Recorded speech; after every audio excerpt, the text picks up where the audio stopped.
Dalam perjalanan hidup Nabi Shallallahu Alaihi Wasallam, salah satu momen besar yang menjadi perpisahan beliau dengan umatnya adalah peristiwa haji pertama, sekaligus haji terakhir beliau, yang kemudian dikenal dengan nama Haji Wada atau haji perpisahan. Haji perpisahan merupakan sebuah peristiwa yang luar biasa dan ajarannya masih diamalkan hingga saat ini. Berikut ini kisah Haji Wada, haji pertama dan terakhir Rasulullah. Haji Wada Rasulullah, Nabi Muhammad Shallallahu Alaihi Wasallam telah menunaikan ibadah haji sebanyak 3 kali, yaitu Haji Bala, Haji Islam, dan Haji Wada. Haji Wada memiliki keterkaitan yang sangat erat dengan sejarah Islam. Haji Wada dapat diartikan sebagai ibadah haji terakhir yang dijalankan oleh Nabi Muhammad Shallallahu Alaihi Wasallam. Haji Wada juga disebut sebagai haji perpisahan karena dilaksanakan sekitar 3 bulan sebelum Nabi Muhammad Shallallahu Alaihi Wasallam wafat. Haji Wada sendiri diselenggarakan pada tahun ke-10 Hijriah. Jika diartikan secara bahasa, wada merupakan kata yang berarti perpisahan atau selamat tinggal. Karena pelaksanaan haji tersebut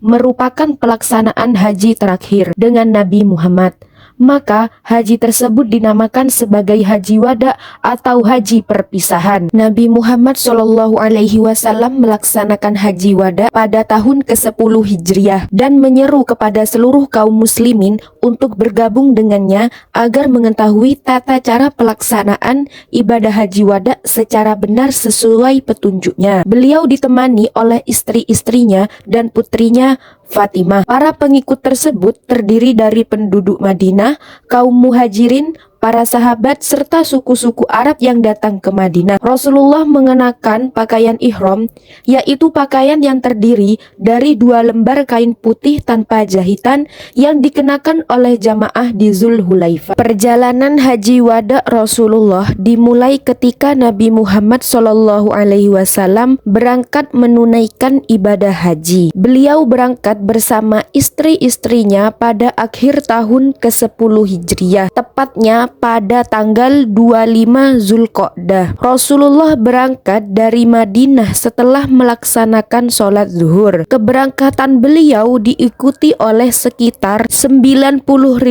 hingga 114.000 jamaah. Dengan penuh kegembiraan serta keikhlasan, mereka berangkat menuju tanah suci. Ketika sampai di Zulhulaifah, tepat sebelum waktu asar, Nabi dan kaum muslimin berhenti serta bermalam selama 1 hari. Keesokan harinya, Nabi Muhammad Shallallahu Alaihi Wasallam mengenakan pakaian ihram. Setelah itu, kaum muslimin juga mengenakan ihram dan bersiap melanjutkan perjalanan. Mereka melanjutkan perjalanan menuju tanah suci Mekah Al-Mukarramah setelah 8 hari perjalanan. Nabi Muhammad Shallallahu Alaihi Wasallam beserta para pengikutnya tiba di Mekah. Setibanya di Masjidil Haram, Rasulullah bersama para jamaah mulai melaksanakan ibadah haji. Rasulullah melakukan tawaf mengelilingi Ka'bah sebanyak 7 kali. Setelah itu, beliau melaksanakan sholat 2 rakaat di Maqam Ibrahim. Kemudian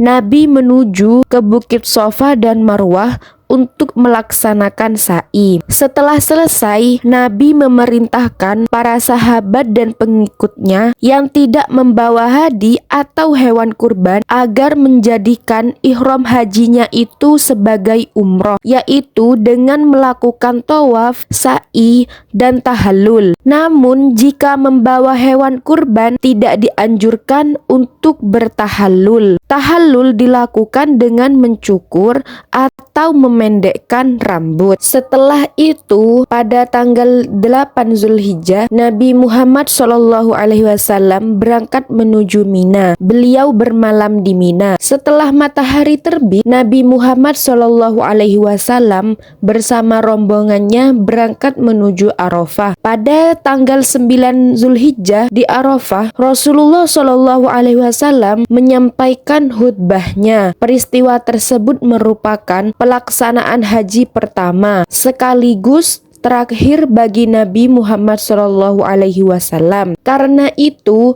haji ini dikenal sebagai nama haji wada atau haji perpisahan. Isyarat kepergian Rasulullah setelah menyampaikan khutbah terakhirnya, Nabi tetap berada di Arafah bersama para sahabatnya. Rasulullah turun dari untanya dan tetap berada di tempat itu hingga waktu sholat zuhur dan asar. Setelah itu beliau kembali menaiki untanya. Pada saat itulah malaikat Jibril turun menyampaikan wahyu terakhir, yaitu surat Al-Maidah ayat 3. Pada hari ini telah aku sempurnakan untukmu agamamu dan telah aku cukupkan nikmatku bagimu dan telah aku ridhoi Islam sebagai agamamu. Rasulullah kemudian menyampaikan ayat tersebut kepada para sahabat dan pengikutnya. Ketika mendengarnya, para sahabat pun merasa terharu dan memahami bahwa tugas kerasulan beliau telah mendekati kesempurnaannya. Para sahabat merasa gembira mendengar turunnya ayat tersebut, namun tidak dengan Abu Bakar radhiyallahu anhu. Beliau tidak mampu menahan kesedihannya, lalu pulang ke rumah, mengunci pintu dan menangis sekuat-kuatnya. Kabar tersebut pun sampai kepada para sahabat yang lain. Mereka kemudian berkumpul di depan rumah Abu Bakar.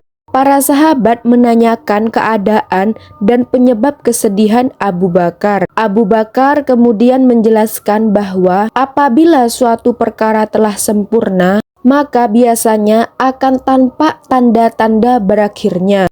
Menurut beliau, turunnya ayat terakhir tersebut menunjukkan bahwa hari perpisahan dengan Rasulullah SAW sudah semakin dekat. Setelah menyadari kebenaran itu, para sahabat pun tidak mampu menahan air mata dan kesedihan mereka. Rasul yang mereka cintai sebentar lagi akan meninggalkan mereka. Setelah hari itu, suasana kota Mekah menjadi sendu dan penuh duka. Ali radhiyallahu anhu kemudian menanyakan hal tersebut kepada Rasulullah. Lalu Rasulullah pun berkata, semua yang dikatakan Abu Bakar memang benar dan perpisahan beliau dengan umatnya telah semakin dekat.